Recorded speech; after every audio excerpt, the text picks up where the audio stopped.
For decades, Uranus has been the punchline of the solar system. It's the boring, featureless blue ball at the edge of the void. You've probably never thought twice about it. But what if I told you that everything we thought we knew about this planet is a lie? NASA is currently scrambling to send a multi-billion-dollar flagship mission to Uranus. Why? Because Uranus isn't just an eccentric neighbor, it is a multi-billion-ton structural glitch in our understanding of how worlds are built. Every other planet in our solar system spins like a top, but Uranus? It rolls. It is tilted on its axis at 98 degrees. It's rolling on its side like a bowling ball orbiting the sun. For years, science gave us a simple, comforting answer. A giant rock hit it billions of years ago and knocked it over. Case closed, right? Wrong. Because when we actually look at the evidence, that theory completely falls apart. Here is the first paradox that keeps astrophysicists awake at night. If a massive Earth-size impactor slammed into Uranus and knocked it over, the planet's moons should still be orbiting around its original equator, but they aren't. All 27 moons and its faint rings are tilted perfectly with the planet. A sudden collision would leave a chaotic, messy system, but Uranus's moons are perfectly orderly. It's like someone knocked over a table of drinks, but not a single drop spilled. How? Look at the rings themselves. They aren't broad, glittering, icy sheets of Saturn. They're narrow, razor-thin, charcoal black ribbons. If a rogue planet had shattered this system, these fragile, soot-colored rings should have been scattered into deep space or smeared into a chaotic cloud. Instead, they sit there, sharp and pristine, defying the laws of impact physics. Even the moons themselves whisper a story of strange resilience. Look at Miranda, its surface a chaotic jigsaw puzzle of deep canyons and towering cliffs that look like they were shattered and hastily glued back together. Yet despite this localized violence, its orbit remains flawlessly locked into Uranus's tilted plane, completely refusing to drift into the chaotic scattering an external impact should have triggered. This forces us into an upgrade in our understanding. To get this perfect tilt, the planet wasn't punched, it was dragged. Recent simulations suggest Uranus might have had a rogue massive moon. As this moon slowly drifted away, its gravity acted like an invisible lever, pulling Uranus down over millions of years. And once Uranus was completely tipped over, the moon crashed into it, destroying the evidence. A perfect cosmic disappearing act. Mystery solved? Not even close, because the tilt is just the beginning of the nightmare. When we look at the temperature data, Uranus breaks the laws of planetary physics. Every giant planet in our solar system generates massive amounts of internal heat. Jupiter, Saturn, Neptune, they all emit more than twice the energy they receive from the sun. Uranus, it leaks almost nothing. It is a thermal zombie. It is actually colder than Neptune, even though it's a billion miles closer to the sun. Why is the coarse heat trapped? We don't know, but the pressure cooker building up inside is creating something monstrous, the magnetic field. At Earth, our magnetic poles are near our geographic poles. It makes sense. It's stable. On Uranus, the magnetic field doesn't originate from the core. It's shifted a third of the way out of the planet and tilted at an insane 59 degrees. As the planet rolls, this off-center magnetic field tumbles wildly, literally opening and closing like a giant pair of jaws every 17 hours. When it opens, it allows deadly solar winds to blast directly into the planet. When it closes, it traps them. Imagine invisible magnetic lines twisting, snapping, and flapping into the void like a live, frayed electrical wire whipping in a hurricane.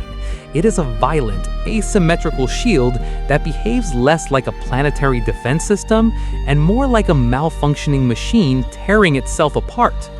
For 40 years, we thought we understood this magnetic field based on the single flyby of Voyager 2 in 1986. We printed it in our textbooks. We thought we had the definitive snapshot of a dead, static world. But recently, scientists reanalyzed that legacy Voyager 2 data, and they realized a terrifying truth. For 40 years, every textbook on Earth was printing a lie. Voyager 2 didn't fly by a normal Uranus. Just days before the encounter, a massive, ultra-rare solar windstorm slammed into the planet, crushing its magnetosphere into a tiny fraction of its normal size. We didn't take a picture of Uranus in its natural state.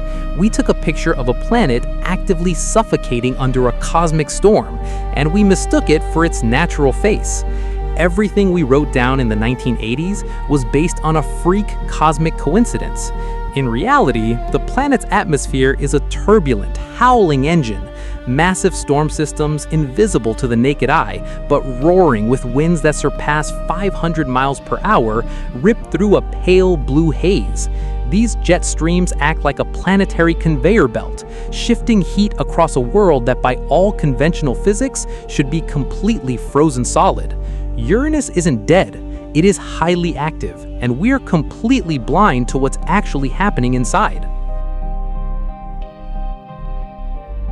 To understand what's generating that chaotic magnetic machine, we have to go down, deep into the mantle. But forget everything you know about states of matter. You're about to enter a zone where chemistry breaks down. Uranus is called an ice giant, but there is no normal ice here. Under crushing pressure, millions of times greater than Earth's atmosphere, water is violently crushed into a state that doesn't exist naturally on Earth.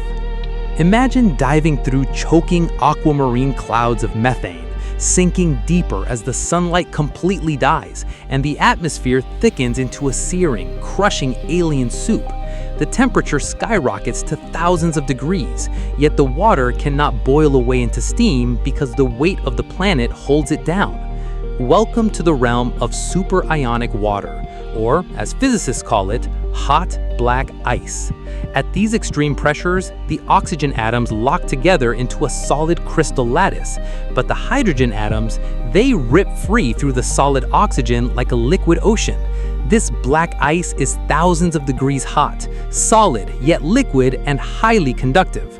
Uranus isn't a simple ball of gas. Its entire mantle is a churning, sloshing ocean of electrically charged hot black ice.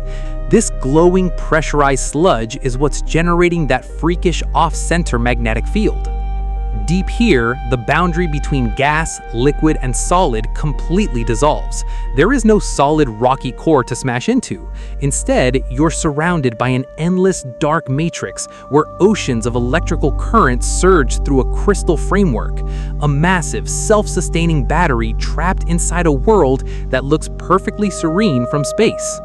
We've solved the magnetic field. We have a suspect for the tilt. We've unmasked the hot black ice. You'd think we've solved the case, but here is where the universe plays its ultimate bottom card.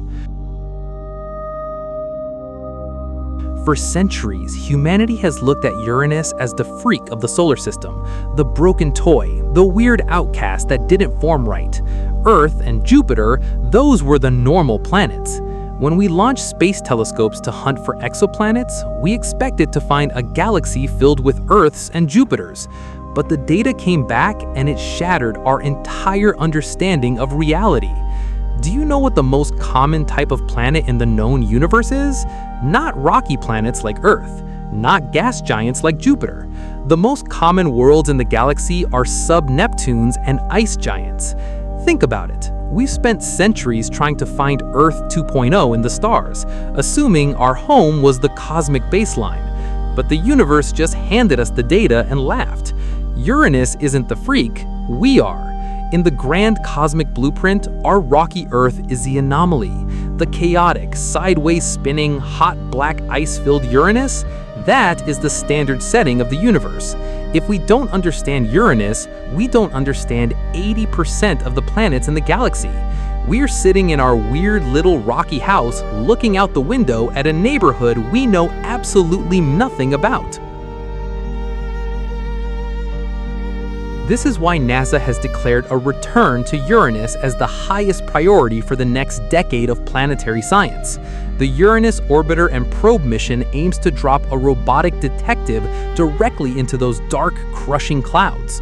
Will it find the core of the rogue moon that knocked it over? Will it survive the magnetic storms we completely miscalculated 40 years ago? We don't know. The punchline of the solar system is actually the key to the universe, and it's been waiting in the dark, keeping its secrets for 4.5 billion years.